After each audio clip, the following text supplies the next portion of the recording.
Bueno, estamos ya con el profe Fernando Signorini, que está con nosotros. Acá te saluda Mati, Anita y More. Fernando, para nosotros es un honor que estés acá. La verdad que uno no todos los días tiene la chance de charlar con una personalidad como vos. Así que estamos muy contentos. Gracias por venir. No, yo hoy, mira, cuando Brian, que hizo la gestión con vos y que habló, nos confirmó, yo le dije a los chicos del grupo nuestro, le dije, bueno, empecé a temblar. Le dije, estoy nervioso. Así que sos parte de nuestra historia, de la historia del deporte y de nuestra historia también como país por tu trabajo y también por tu visión de las cosas, ¿no? Por tu visión del deporte, por tu visión de la justicia social. Para nosotros es muy importante. Bueno. Así que gracias por estar acá. No, por favor. Que encima te cruzaste toda la capital, tuviste que estamos en Avellaneda, viste 1 hora y media de viaje. Pensábamos 1 hora y casi 1 hora y media, sí. Sí, terrible. Así está el tránsito. No, terrible, aparte hoy día de movilización y demás. Y bueno, esta es la radio de los trabajadores municipales, así que es una radio de trabajadores. Así que, bueno, de vuelta, nuevamente, por más que resulte redundante, estamos muy contentos. Bueno. Es imposible no preguntarte, obviamente, no va a ser de lo único que vamos a hablar, pero no preguntarte por Diego, ¿no? ¿Cómo fue ser el preparador físico de Diego? Y bueno, yo creo que no hace falta tener mucha imaginación para imaginar ese privilegio enorme a quien le gusta el deporte, a quien le gusta el fútbol y tener la impensada posibilidad, el privilegio, porque además no existía en realidad la profesión de preparador personal para un jugador de fútbol. Eso lo inventó Diego. Mira. Gracias a Goicoechea. Claro. Y por eso yo, después pasados los años, una vez lo encontré a Andoni en un restaurante de Madrid donde estábamos con Ángel Capa y con César Menotti. Y cuando entró Andoni y César me lo presentó, yo le agradecí lo que había hecho por mí. Claro. Y él no entendía nada, y cuando César le explicó que yo había empezado a trabajar a raíz de la fractura, él se... Bueno, vos empezás con Diego a raíz de la fractura que tiene en Barcelona. Sí, 24 de septiembre del 83 fue la fractura, y yo comencé a trabajar aproximadamente en noviembre con Diego. Para recuperarlo de la... La recuperación dinámica, porque la rehabilitación la hizo la persona a la que el mundo del fútbol, y Diego mismo le debe que haya vuelto a jugar, porque decidió quitarle el seso 40 días antes de lo que habían indicado los médicos del Barcelona, porque si no, la limitación que hubiera quedado en la articulación de su tobillo izquierdo le hubiera hecho imposible caminar. Mirá. Siquiera, ¿no? Entonces, él tomó esa decisión, en su momento fue muy criticado, los médicos del Barcelona lo querían matar. Pero eso fue lo que lo salvó a Diego. ¿Sí? Que además, Diego también fue pionero en esto de tener su médico personal. Porque él me decía, mira, yo, por ejemplo, empecé en Argentino Junior, tenía un médico, después fui a Boca, tenía otro médico, entonces yo tenía que tener uno, porque si tengo un resfrío me lo cura cualquiera, pero si me pasa algo, mira, fue hasta previsor en eso, porque si él no hubiera tenido a Oliva, no jugaba más al fútbol. Mirá, claro. No jugaba porque le hubieran dejado el yeso, porque se usaban esos métodos. Claro. Y él ya era un revolucionario, y además Diego fue el primero en tener un jefe de prensa en la Maradona Producciones y en tener toda una organización para un jugador. Mira. Sí, fue además otra cosa, tenía 21 años cuando empezó con todo eso. Claro, un adelantado a su época, ¿no? Sí, increíble, pero fue así. Y yo también fui producto también cuando tanto me sorprendió que cuando me hizo esa oferta, yo la puse en duda. ¿Ah, sí? Le dije, ¿te parece? Sí, porque no se podía decirle que no a Diego igual, ¿no? Me imagino que debería ser difícil. Sí, no. ¿Sí? No. A eso lo dicen los que a lo mejor le convenía no decirle que no. Claro, es como la excusa rápida. Porque tenían otros propósitos. Claro, tal cual. Él me vino a buscar a mí, el deseo era de él. Claro. Como le decía, yo no voy a jugar, vas a jugar vos, así que se te cargo. Y entonces como yo le planteé la duda, no, mirá que vos tenés tu cuerpo técnico, van a decir que es otra de tus excentricidades. No, a mí no me importa lo que van a decir estos tipos, siempre van a hablar de mí, siempre lo pensé, mucho más ahora después de esta lesión que es muy grave. Y viste como yo había dado el paso hacia la duda, un poco me dio pudor, me dio vergüenza darme vuelta como un panqueque y decirle que sí. Le dije, no, vamos a pensar, dame 2 o 3 días, total, hay tiempo. Después cuando salí de la casa yo me quería matar, porque digo, habré dicho, no tiene trabajo, está buscando trabajo, hace Claro. No, cualquier pero cosa para seguramente mantenerse. le hizo mejor ese Vos sabés que límite. sí, vos sabés que Claro. sí. Me Claro, parece que Sí. no es una persona que no se le podía decir que no, sino que buscaba esos límites, me da la claro, sensación. Sí. ¿Vos estudiaste psicología? No, no, No, pero hace porque 20 años que voy a terapia. Sí, porque algo de eso me dijo el psicólogo de Diego cuando yo en una terapia de grupo desmentí a Diego cuando el psiquiatra Villena Aragón le preguntó si alguna vez me había invitado a tomar con él Mira, y él dijo que no y yo le dije no, mentira.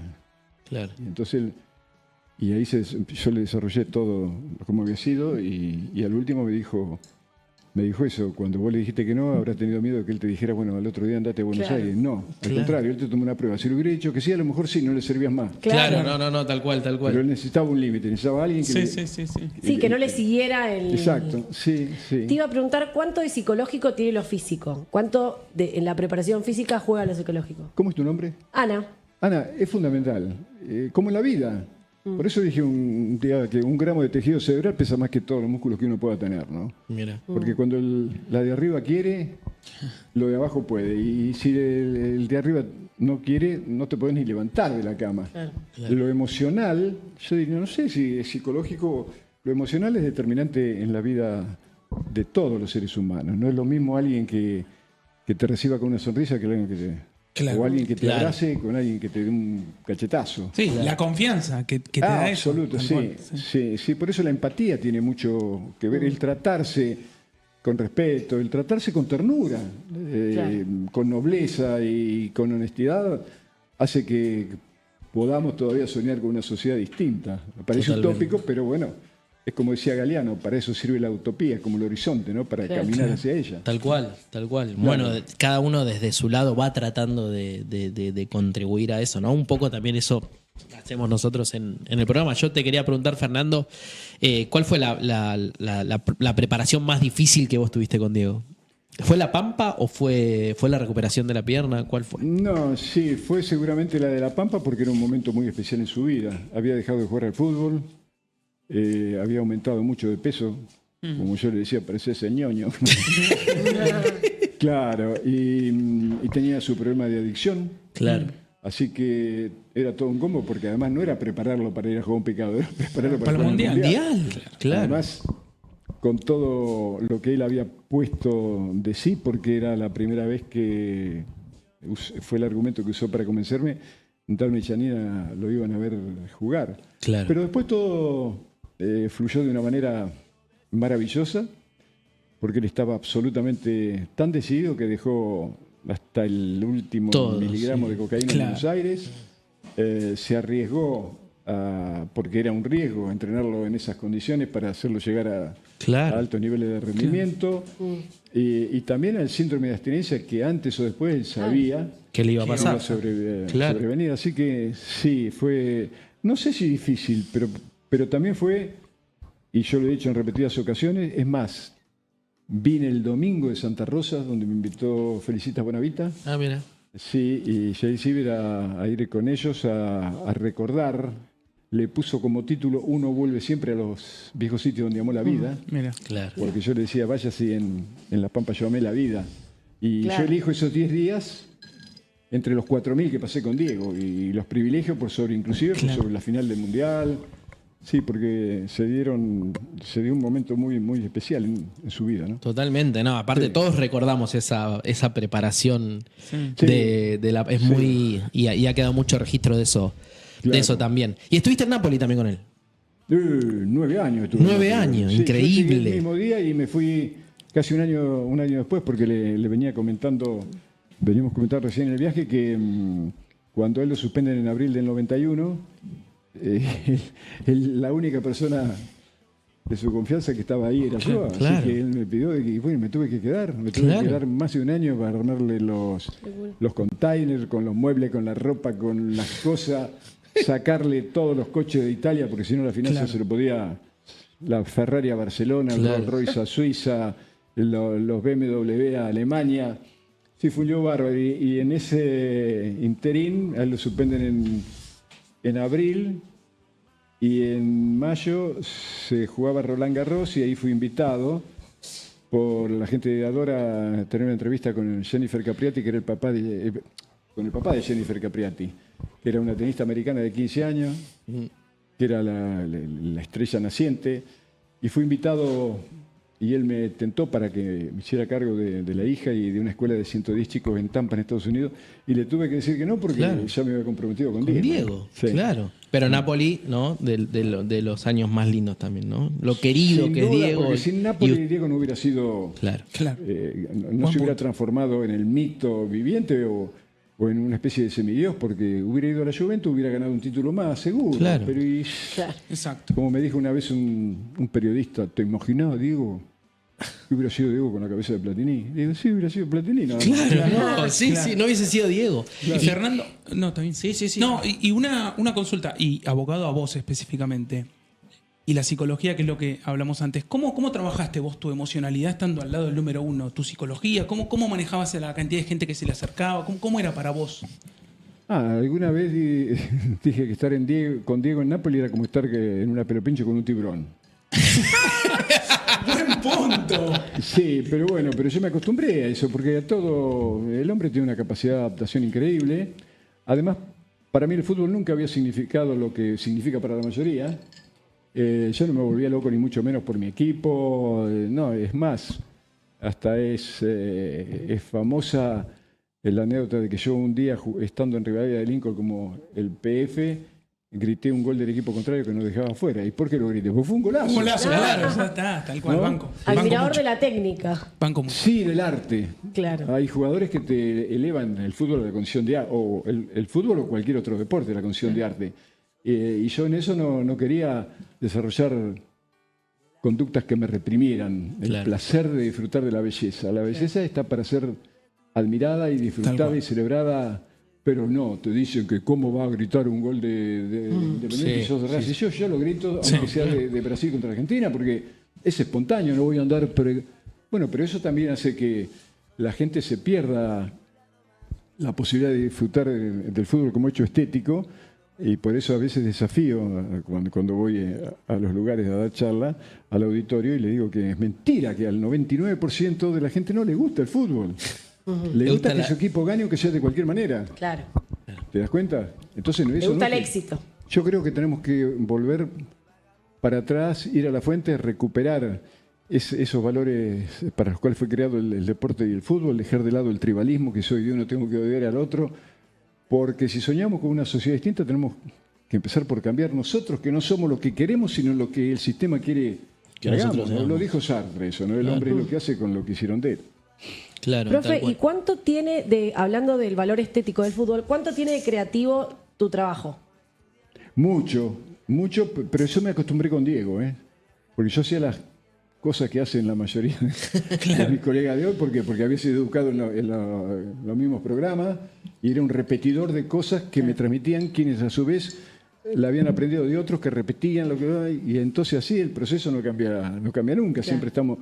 Pero Diego primero, César Menotti, el doctor Oliva... Y mira, a raíz de eso hay una anécdota que es muy demostrativa y que pone muy mal a mis colegas, ¿no? Y pone muy mal a los fisiólogos, a los neurocientíficos, porque cuando Diego, al final, bueno, yo acepto empezar a trabajar con él y fuimos a la pista del estadio Joan Serrahima en Barcelona. Iba a ser mi primera práctica como el primer preparador personal de un jugador. Y era nada menos que Diego. Claro. Entonces yo lo tengo que impresionar. Claro. Entonces fuimos, le digo, mirá, hizo la entrada en calor. Le digo, la primera, yo necesito hacer una batería para ver cómo estás vos. Porque venía de la lesión.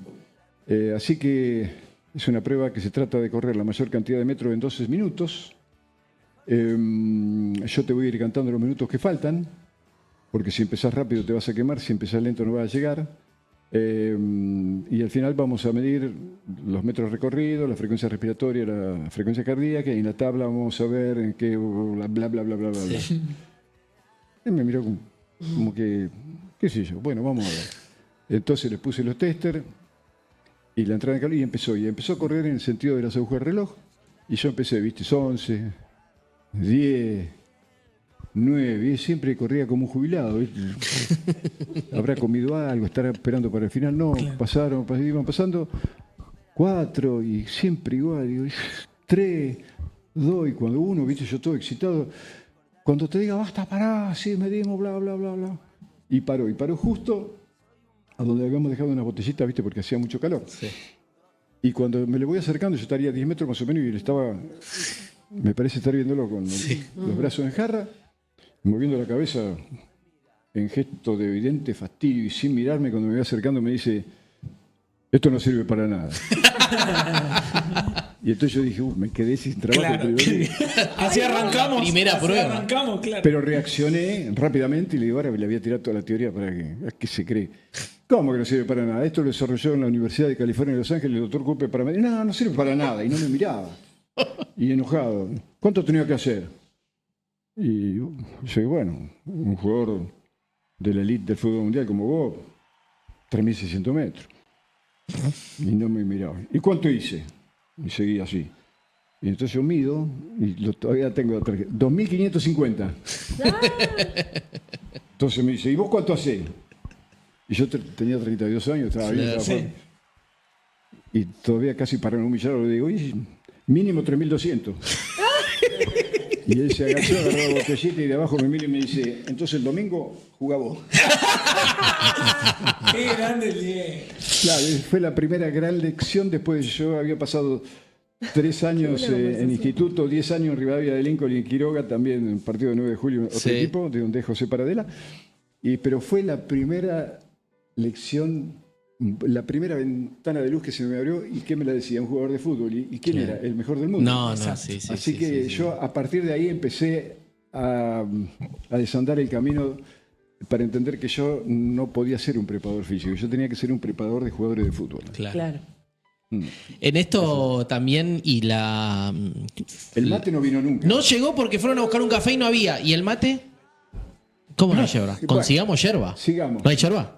La próxima va a estar mejor. Ese está recién hecho el que tomé yo, ¿eh? O sea, había que calentar. Lo vamos a resolver. Estamos a media cuadra de un supermercado. Exacto. Resolvamos, por favor. No, igual, por favor. Pero tenés razón.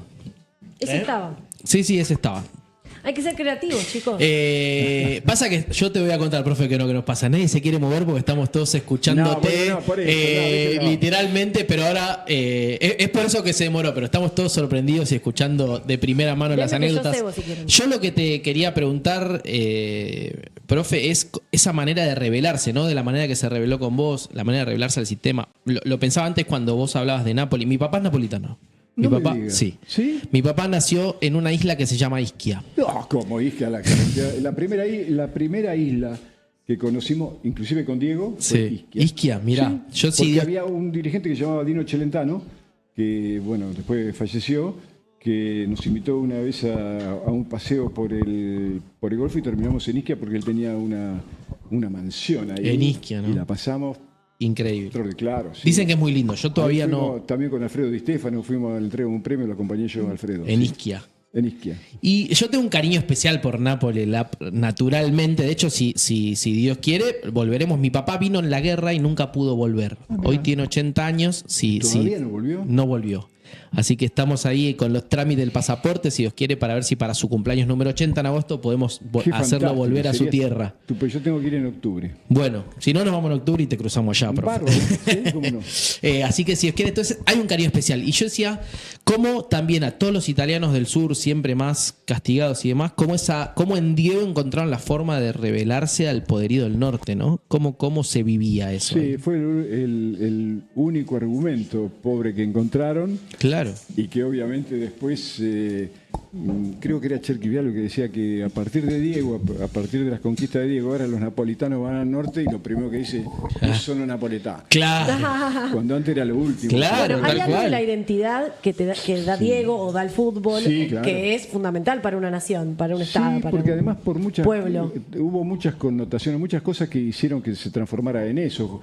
Como dicen los napolitanos, fue el primer tipo en la historia de Nápoles que prometió algo y les cumplió, porque siempre le había metido. Claro.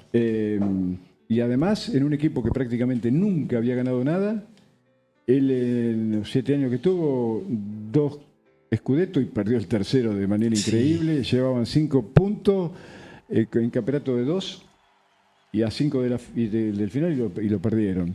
Pero después Copa UEFA, Copa Italia y Supercopa, 5-0 a la Juventus. No, ¿Cuándo increíble. el Napoli le iba a hacer? Claro.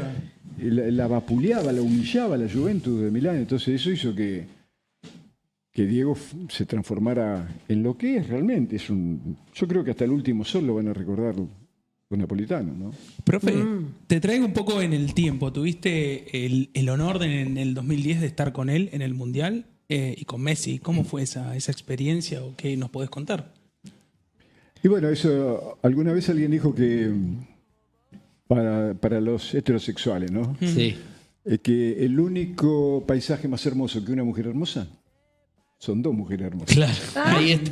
Y para Claro. los que les gusta el fútbol, el único paisaje más espectacular que ver un jugador extraordinario es Verdó, y yo lo tuve. Ahí lo estamos Tremendo. viendo la foto, lo está viendo la gente que nos está viendo, esa foto muy, Sí. muy característica también con Messi. ¿Cómo fue? 2010, Sudáfrica, Maradona, Messi. Fue el mejor mundial de los 4 que tuve yo, fue el que elijo. ¿Sí? Sí. ¿Por qué? Porque era un. Los Pará, grupos estuviste en el son 86 90, 94 y este. y Perdón, elegís el el mejor 10, el mundial, ¿en qué 2010. sentido? ¿Cómo la pasé yo? De disfrute personal. digamos. Claro, después el resultado. Sí, sí, sí, yo sí, no sí. tenía nada que ver. Claro. No iba a patear ningún centro. Claro, tal cual.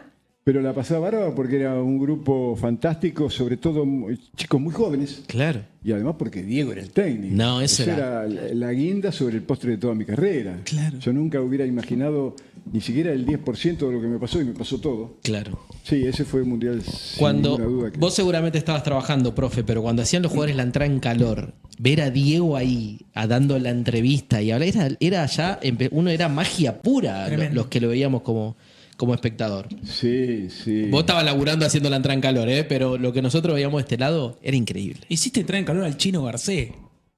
A Chino García. Sigamos todo. Hiciste entrar en calor al Chino Garcés también. Sí, sí. Hermoso. Bueno, el mejor mundial que viviste. Sí, definitivamente. Sí, te repito por eso, porque hubo razones valederas para que así. Además en Sudáfrica, que tenía todo ese halo de que yo de misterio, vamos a los africanos, y Claro. estábamos en la concentración y estaban los muchachos que trabajaban, los Zulú, que medían el más 2 petizo metros. medía 2 metros. Claro. ¿No? Y yo tratando de aprender alguna palabra para decir buenos días, buenas noches con los tipos. Sí, fue maravilloso. Además en la ciudad de Mandela también. Claro. Sí, había muchas cosas que yo siempre rescato, no solamente la historia, sino también los simbolismos de los lugares, Claro. ¿no? Porque por algo existen.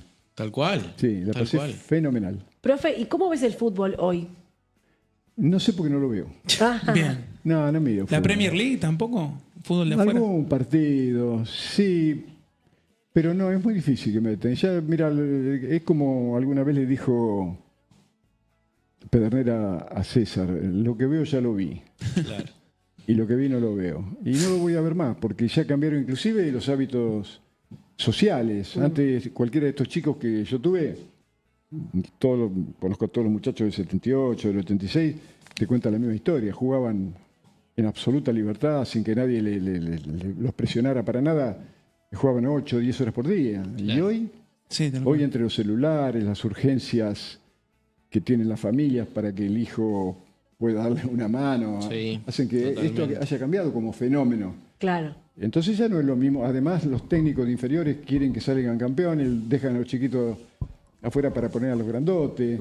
Es todo un gran lío. Por eso yo creo que el fútbol ha perdido vitalidad, o al menos en mí, como para poder atraparme. Salvo, qué sé yo, que sí, que juega el Barcelona y el Real de Madrid, por ahí, pero tampoco todo el partido, ¿no? Un rato. Sí, un rato. Claro, el Y final. porque además después están los compactos. Claro. Claro. Y ya está. Yo generalmente tengo cosas para mí más importantes que hacer que mirar el partido, porque sé que después si escucho o me entero de que valió la pena, entonces lo puedo dar. Ahí lo ves.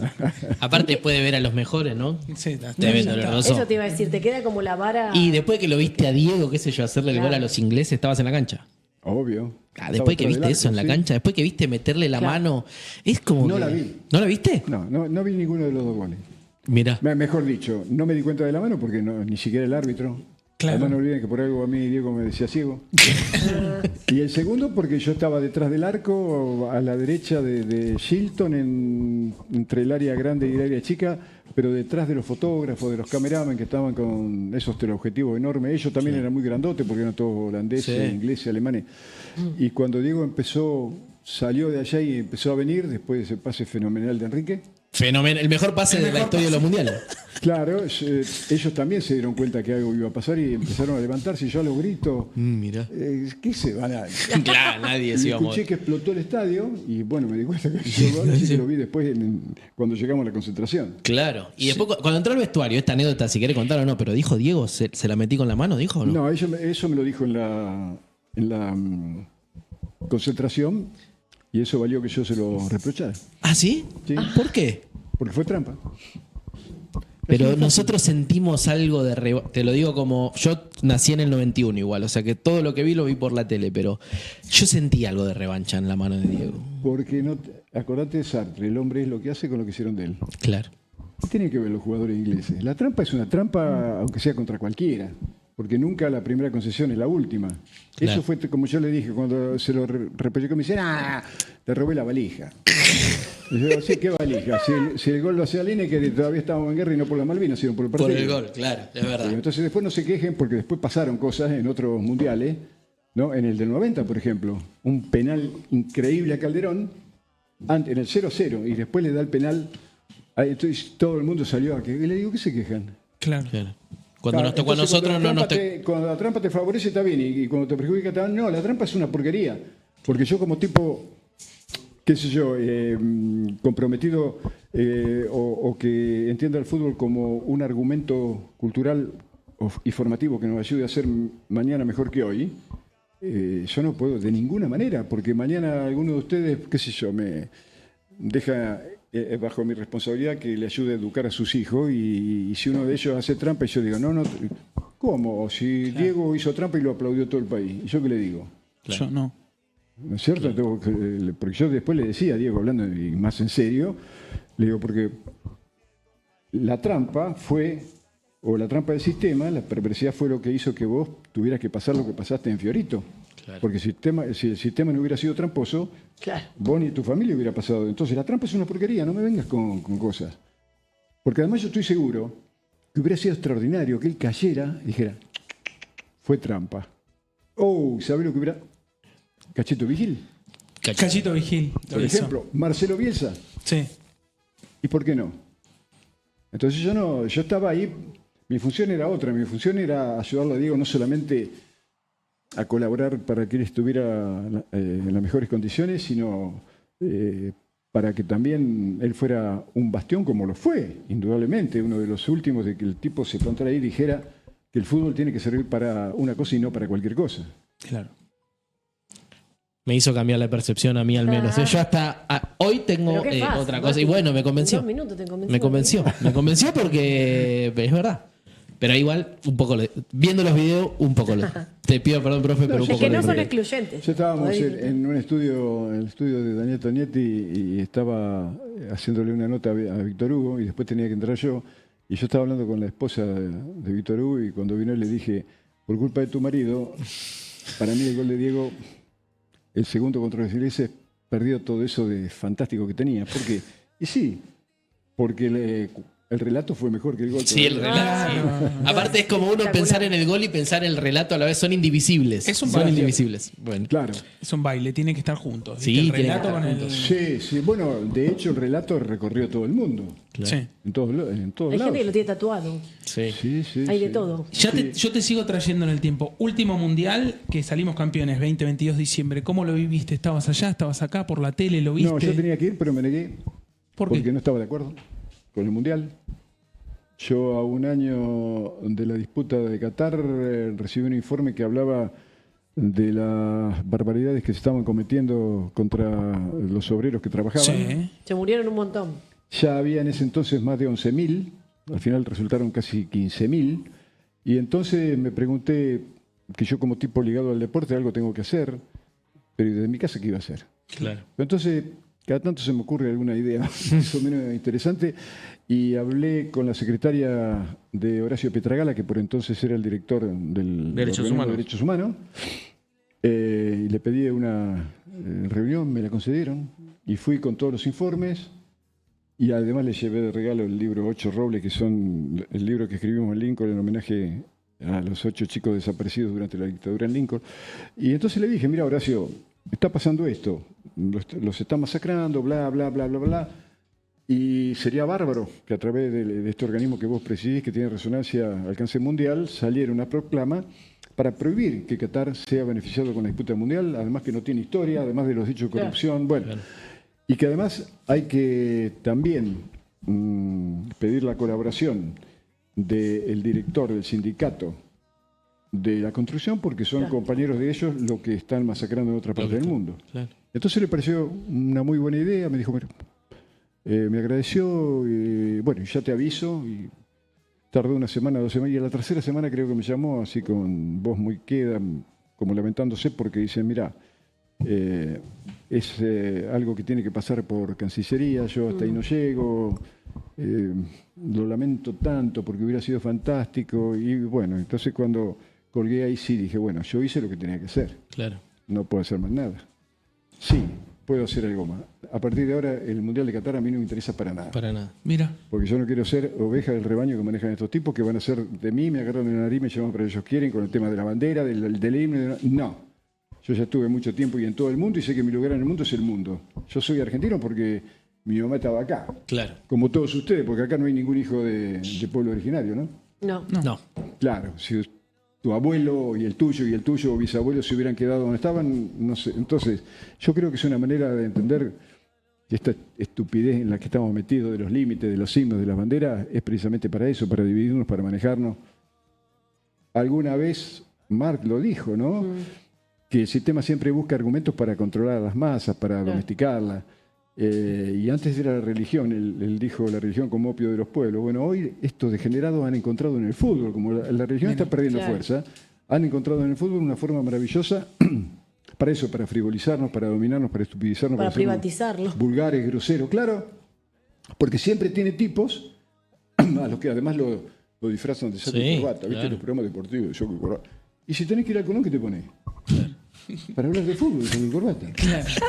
Son ridículos hasta para eso. Y esos como monitos ahí se creen que son importantes para nada. Porque además la mayoría, la gran mayoría, Menotti cuando en el prólogo del libro Fútbol sin trampa, escribe que el 95% de los periodistas deportivos no saben nada de fútbol. Él va de Padua a Lima, un reconocido entrenador brasileño, le contesta diciendo, Menotti dice eso porque es muy generoso. Y eso que no estaban estos tipos, ¿eh? Si no hubiera dicho ya directamente. No, claro, no era la De hecho, tu actualidad. intervención en el programa de Corríjame si está mal de Azaro fue esto por los comentarios de, ¿cómo se llama este periodista? ¿Quién? Anhelo. Anhelo, que fue muy cruel cuando habló del avión de Michel y toda esa secuencia. Claro, de un miserable podés encontrar cosas miserables, ¿no? Claro. Lo único que no entiendo es que en el país a donde alguna vez o delante de micrófonos como, qué sé yo, como Dante Panzeri, como Ulises Barrera, como Antonio Carrizo, Claro. como gente maravillosa, y ahora tenés que ver estas culebras que no sirven Claro. solo para seguir deteriorando un ambiente que era maravilloso y por culpa de estos tipos, y que nadie toma medidas, los organismos encargados que no pongan control de contenido. Claro. Es Totalmente. una locura. ¿Cómo este tipo tiene que ir preso? Pero no preso a una cárcel, preso a una biblioteca. Es buena. Es la leer. mejor condena para eso. Sí. La peor condena. Claro, Claro. exacto. Agarraría los libros a patada, ¿no? Claro. Profe, tu Es cierto. compromiso social, que lo mencionaste en varios momentos de la entrevista, ¿de dónde surge? ¿Dónde nace? ¿Cómo viene? No sé, creo que algo trae uno de, qué sé yo, es inexplicable. Pero yo, mi padre tenía una industria en Lincoln que elaboraba en sus productos ganaderos todo lo que proviene de la grasa animal, oleína, estearina, glicerina, jabón, vela. Y cuando yo tendría más o menos 12 años, y sobre todo en las vacaciones, el trabajo mío el trabajo, entre comillas, era ir a la casa de los obreros, que no eran casas, eran ranchos. Claro. Entonces yo tenía que ir los fines de semana que me recibían, te imaginabas, Claro, era el hijo del patrón. Claro. ponía chocolate. Tal vez lo que no le daban a sus hijos en la semana, te lo Seguro, daban a llegó vos. el príncipe. Claro. Entonces, claro, me trataban a mí y yo tenía que mirar a ver qué era lo que le hacía falta. Le hacía falta de todo. Pero decía, bueno, alguno mirá. le hace falta ladrillo porque el rancho se le viene abajo, le hace falta una puerta, le hace falta una cocina. Y mi padre después proveía. Claro. Mira. Entonces yo creo que esa gente que me trató de manera maravillosa, y yo todavía lo tengo en el recuerdo, era gente muy humilde, pero yo inclusive después cuando ya de adolescente y tal, me iba a las noches a la casa de alguno de ellos, ya me había quedado la costumbre a escuchar, por ejemplo, las transmisiones de boxeo, y a estar con ellos, ¿no? Y yo creo que por ahí, además otra cosa, después, con el tiempo, yo que soy más o menos alto, rubio y de ojos celestes, aunque no vea nada, pero yo necesité un negrito villero para mandar una vida que entonces, por agradecimiento, por compromiso, a él Sí. y a ellos, porque la mayoría de los jugadores Vienen de ahí. provienen entonces yo estoy comprometido. Y trabajás mucho por eso, porque te hemos visto también en las últimas veces. También. No, porque es un placer además, es un placer ir. Mirá, ahora en la Pampa, en Santa Rosa mismo, fuimos a dos. Uno se llaman Los Dieguitos. Había Mirá. 128 pibes. Hermoso. Con gente que ellos mismos no tienen para comer, pero están ahí educándolos, consiguiendo cosas para que jueguen, para darle de comer. Y en otro que se llama Los Cebollitas. Una señora, Bea, se llama así, tenía 10 chicos, ¿no? Y mirá, es porque es brutal, ¿no? Resulta que ese día me dice, eran 9, tengo 10, dice, pero el mejor de todo y no vino. ¿Y por qué no vino? No, dice, es el arquerito, pero no sé, sé que tuvo un problema, me dijeron, con la mamá. Bueno, pasó. Después cuando nos fuimos, fui con Felicita Bonavita y con Jake Zipper, y nos enteramos, ¿sabes por qué no había ido la mamá? ¿O el nene? Porque la mamá trabaja para una familia y se tiró del 10º piso, se suicidó esa mañana. Además nos contó que hace un tiempo tenía un chico que jugaba muy bien y fue un visor de esto que anda y se lo trajo a Boca. Se lo trajo ni las gracias le dieron, ni siquiera una pelota. No, claro. Yo creo que si lo supiera Juan Robán, Claro, tal cual. R, a ese tipo lo saca a patada. Y sí, por Porque él supuesto. es un tipo comprometido con el fútbol y porque además él fue uno de ellos. Totalmente. ¿Te das Claro. cuenta? Bueno, pero así son de... O sea, se perdió algo en la cadena de valor ahí. Brutal. Sí, es el último bastión, ¿no? Con Claro. todo esto de del avance Claro. de las sociedades deportivas. Estuve en agosto pasado en La Banda, en Santiago del Estero, Sí. en la fiesta de la abuela, y entonces Graciela Carabajal me organizó una charla porque donde voy yo digo, yo quiero ir a donde nadie va, yo quiero ir a esos lugares, ¿no? En serio, como... Sí, y para no manera de olvidarme nunca de aquel que fue el que me impulsó esto. Y fuimos, vino Peteco también, y había como 60, 70 pibes con sus madres, toda gente muy humilde, y una se me acercó y me dijo, ¿viste? Casi sollozando, señor, es verdad, yo a la noche al changuito a veces lo llevo a dormir sin nada en la panza. Y yo digo, y después estos degenerados que cuando están esos chicos en esos lugares, no solamente los ignoran, sino que los desprecian. Totalmente. Claro. ¿No? Ahora, después lo necesitan porque hasta lo necesitan hasta para ser presidente de Argentina. Claro. ¿no? Sí, Claro. obvio. Uno de ellos. ¿No? Porque si Diego no hubiera sido buen jugador, ¿qué hubiera sido Diego? Tal ¿Y cual. Carlitos Tevez? ¿Que le hubiera ido a ayudar Macri a No, Fuerte Apache? claro. No. No. Es pura hipocresía. Entonces hay que denunciarlo. Totalmente. Muy bueno. Profe, Un te placer. robamos un poquito más de tiempo del que nos comprometimos, son 8:10. Pero bueno, nada, queremos agradecerte por haber venido, queremos agradecerte tu compromiso. Yo fui testigo, te vi defender a los trabajadores del deporte, te vi estar en cada una de las luchas, así que haya personas como vos luchando. Hay cantidad, ¿eh? Hay muchísimo. Lo que pasa es que muchas veces no tienen la posibilidad. Por eso yo, si me ponen el micrófono, tengo que decir lo que tengo que Totalmente. decir. No me puedo callar la boca. Totalmente. ¿No? Y acá estamos en la radio de un gremio que es de los trabajadores Y municipales. bueno, con muchísima más razón todavía. Así que Bueno, hace poco tuve un como dicen en Italia, un batibeco en Radio Nacional porque me estaba haciendo, no recuerdo cómo se llama este muchacho, una nota, Y entonces me dice, profe, vamos a la noticia y venimos. ¿Puede ser? Sí, sí, dale. Entonces, bueno. Y cuando pone la noticia, resulta que hacen lo ponen a este monigote de Adorni, Sí. que no sé de qué Oh. estaba hablando, ¿no? Entonces Sí. cuando vuelve me dice, bueno, profe, gracias por No. haberme operado. Y yo le dije, no, mira, si me hubiera dicho que me salga con Adorni, te cortaba. Claro, tal cual. Tal cual. Bueno, acá Para nosotros pasarla mal no me quedo. no ¿No estamos, es no cierto? estamos con Adorni, nosotros estamos del lado de los trabajadores y del lado de las personas que